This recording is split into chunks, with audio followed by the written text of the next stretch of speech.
Okay, I want you to just look at now. This is what I try to tell people.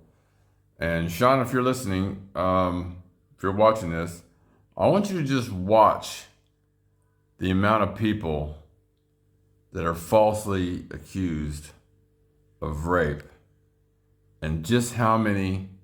Now, there was a YouTube video not too long ago where this woman came out and said, being a falsely accused of rape, there's more of a chance that you'd be hit by a comet than be falsely accused of rape. And you can literally find hundreds of videos of people being exonerated, women just lying about rape.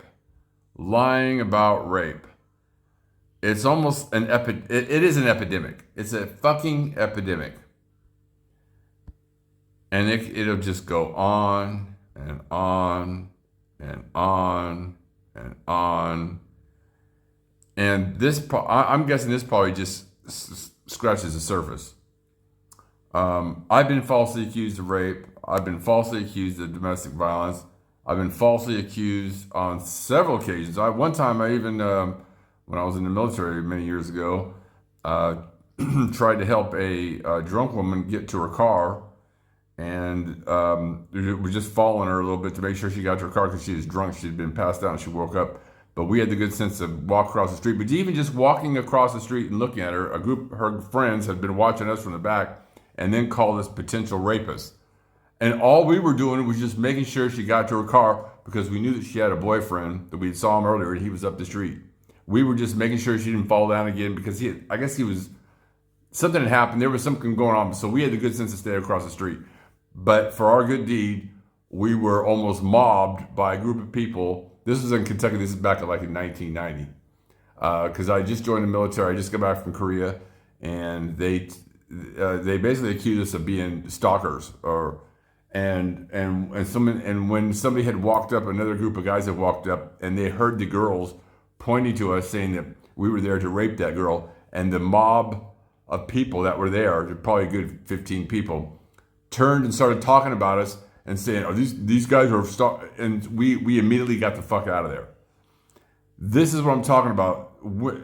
We believe women, but yet just over and over. Look, still going. I don't even have time to go through all these.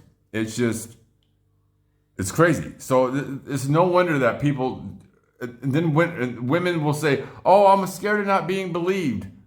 I wonder why. I wonder why. I mean, look, it's still going. I didn't even plan this. I just wanted to see. Look, some of these are repeats of the same one. But listen, we know that women lie about rape. There's some kind of currency that women like being a victim. There's this certain thing that they get off on of being the center of attention. It's false that women don't come forward because they're afraid, they don't want anyone to know, and it's shameful. No, they eat it up. They love it, and it's funny that it just keeps going. I mean, I don't know. It's crazy to me because it's almost like to this day, I have a friend of mine. When I told him that I had an ex-wife that accused me, I had a girlfriend that accused me of abuse, called the police on me. I had my three women now have accused me of something, called the police on me. And my friend said, well, maybe you're just picking the wrong women. I mean, I thought about that. I said, well, I thought it was me. Maybe I'm just picking the wrong women. Maybe I am.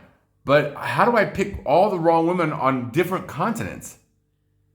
And I pick women that I'm attracted to, and they're sane. I'm a perfectly reasonable human being, and I can be lied to. And of course, I'm trying to vet these women. And then, one time, just recently, I got the cops calling me from my ex-wife in Nigeria just for breaking up with her. She called the police. I have the video of her hitting me and then calling police, because women have this unbelievable power to be looked at as victims. You cannot be a victim and a man. Men are not recognized as victims. And if we are, it's because it's another man that victimizes. and very seldom do we get exonerated. But there's a few that get. I mean, listen, it takes DNA to exonerate somebody, and if there's no DNA, then you're not getting exonerated. And rape is so easy. Almost, it's just who's more. If you go to court on rape, it's just a matter of who is more believable, the woman or the man. And they have this thing where, even just recently, there was a couple years ago, there was a young guy who went to college. He was, by all accounts, he was in at the dorms with him and this girl. They were kissing, making out. They were both drunk. He went outside, and apparently someone found them in the bushes. It was two drunk college kids, and some boys walked in, and then I guess the girl, while she was drunk, I'm sure what she said, "Oh, I passed out." I'm sure what she was doing was he was trying to have sex with her, and she fell asleep. Listen, I've been drunk once when I was younger and have fallen asleep during sex. I passed out. I mean, having sex, and it's not unheard of for a woman, especially when a woman's laying on her back, she could pass out. And then she woke up. She got caught in the bushes, and of course, I can read the whole thing. I saw it in the news. I read it like a book. She fell asleep. She got embarrassed when she got caught, and then, of course, because she didn't want to have her reputation ruined, she said rape, and she followed it all the way, and she got all this attention. And when the judge tried to give him a suspended sentence or something like that, even though I'm pretty sure he wasn't guilty, they mobbed. People came to the courthouse and were threatening the judge, and until he sent the kid to prison and made him a sex offender. And you could tell. Look, it just keeps going. I mean, people get their life ruined by being falsely accused, and we just keep allowing it. I don't understand how the justice system just keeps allowing it, keeps prosecuting these cases with no evidence, with allowing victims to change, the so-called victims to change their story, allow them to get caught in lie after lie.